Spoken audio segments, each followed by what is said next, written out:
Selamat pagi anak-anak. Masih semangat hari ini? Mudah-mudahan anak-anak masih semangat ya. Hari ini kita akan melanjutkan pembelajaran tema 3 pada kelas 5, yaitu mengenai makanan sehat. Hari ini kita akan ke subtema 1 pembelajaran 3. Sebelum kita mulai pembelajaran, Bu Putri akan sampaikan muatan pelajaran apa saja yang ada pada pembelajaran 3, yaitu muatan pelajaran PPKN mengenai keragaman sosial budaya masyarakat. Kemudian ada muatan pelajaran bahasa Indonesia mengenai analisis iklan, dan IPS mengenai menganalisis bentuk-bentuk interaksi manusia.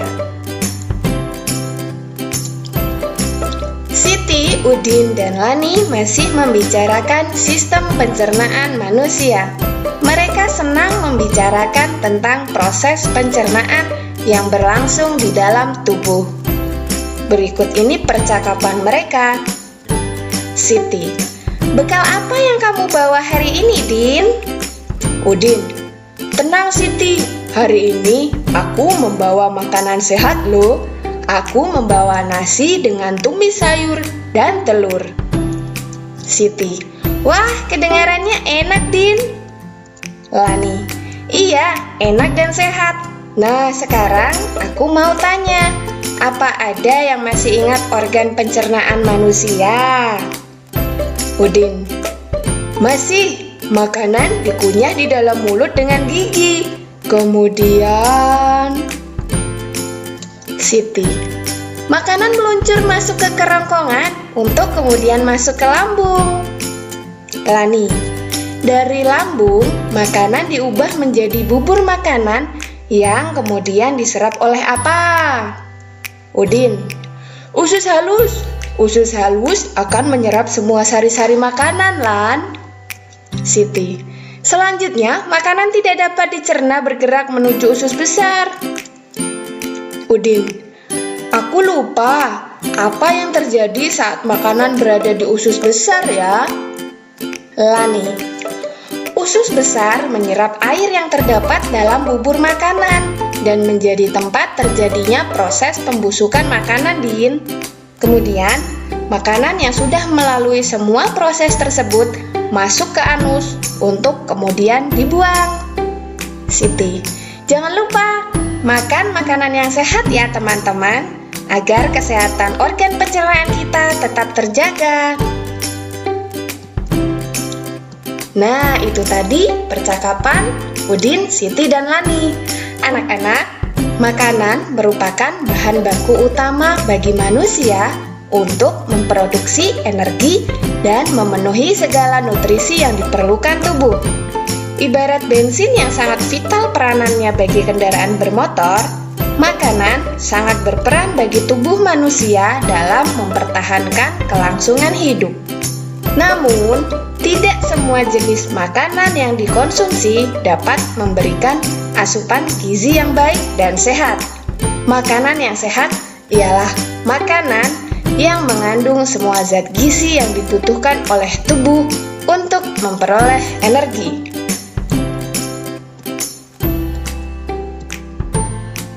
Dalam pemenuhan makanan, manusia tidak dapat bekerja sendiri.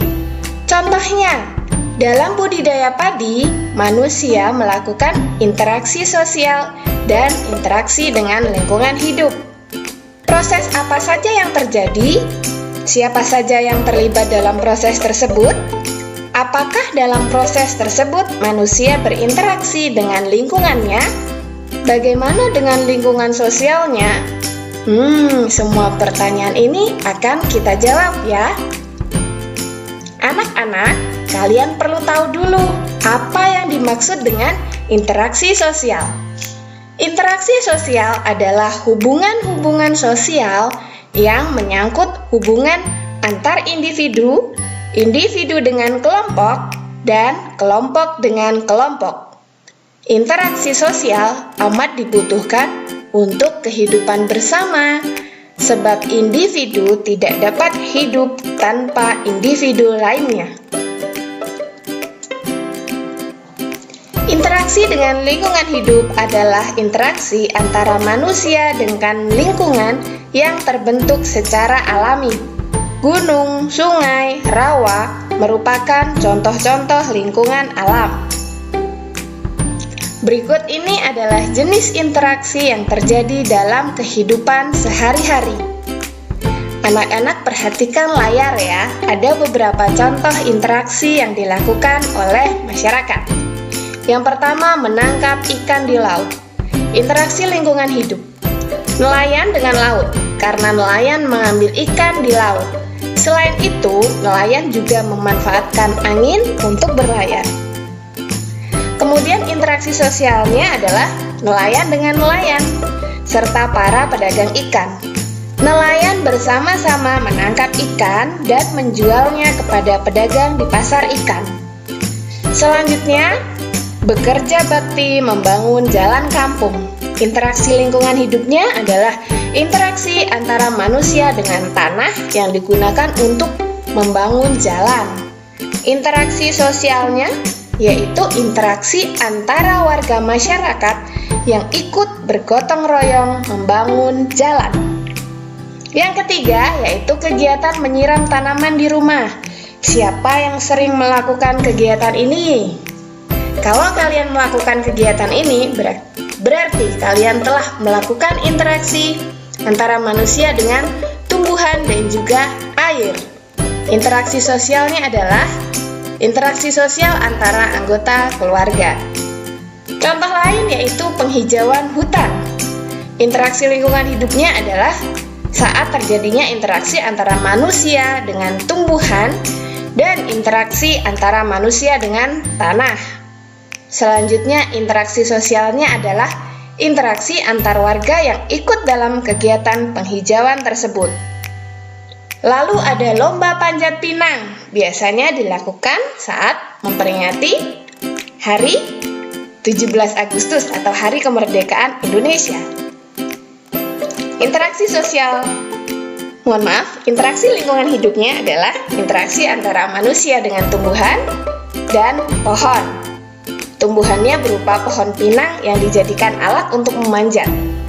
Kemudian interaksi sosialnya adalah interaksi di antara peserta lomba yang saling berebut untuk mendapatkan hadiah. Anak-anak, perhatikan gambar berikut. Ini adalah interaksi yang terjadi pada masyarakat. Perhatikan baik-baik apa saja perbedaan yang terdapat pada gambar. Nah, ketika berinteraksi, individu satu dengan yang lain pasti memiliki perbedaan. Perbedaan itu meliputi 1. Usia 2. Jenis kelamin 3. Jenis pekerjaan 4. Latar belakang budaya 5. Agama. Berdasarkan penelitian pada tahun 2010, konsumsi beras masyarakat Indonesia mencapai 100 kg per kapita per tahun.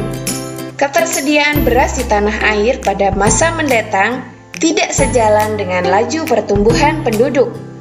Untuk mengurangi ketergantungan itu, perlu ada perubahan konsep dan kebiasaan makan masyarakat.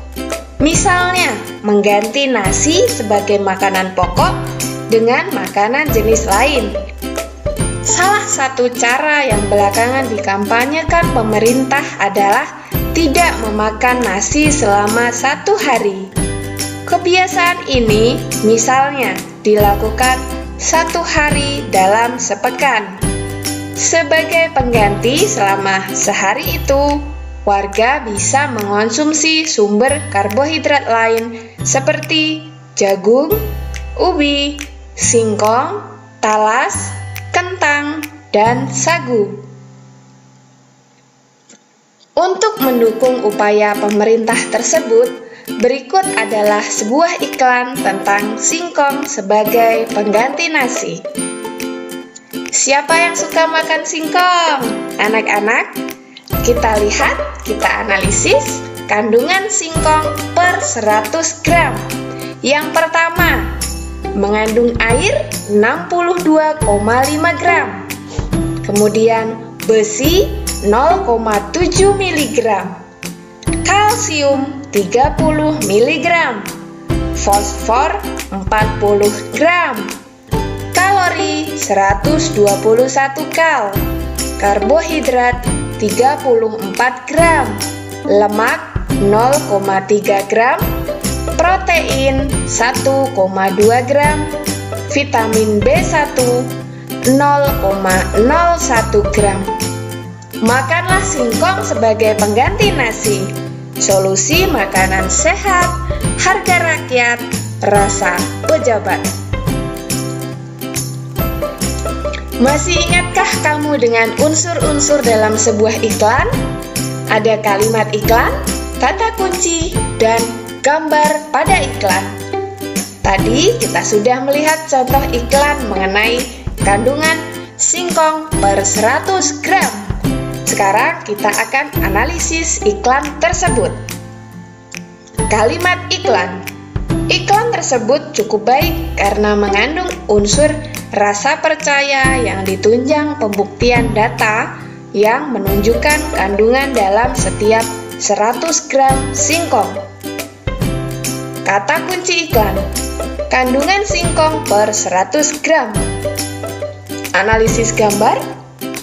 Gambar pada iklan tersebut juga mengandung unsur attention atau perhatian karena dibuat semenarik mungkin. Singkong yang berwarna gelap dibuat menarik dengan ditambahkan unsur tangan dan juga wajah yang lucu. Itu analisis iklan kita hari ini.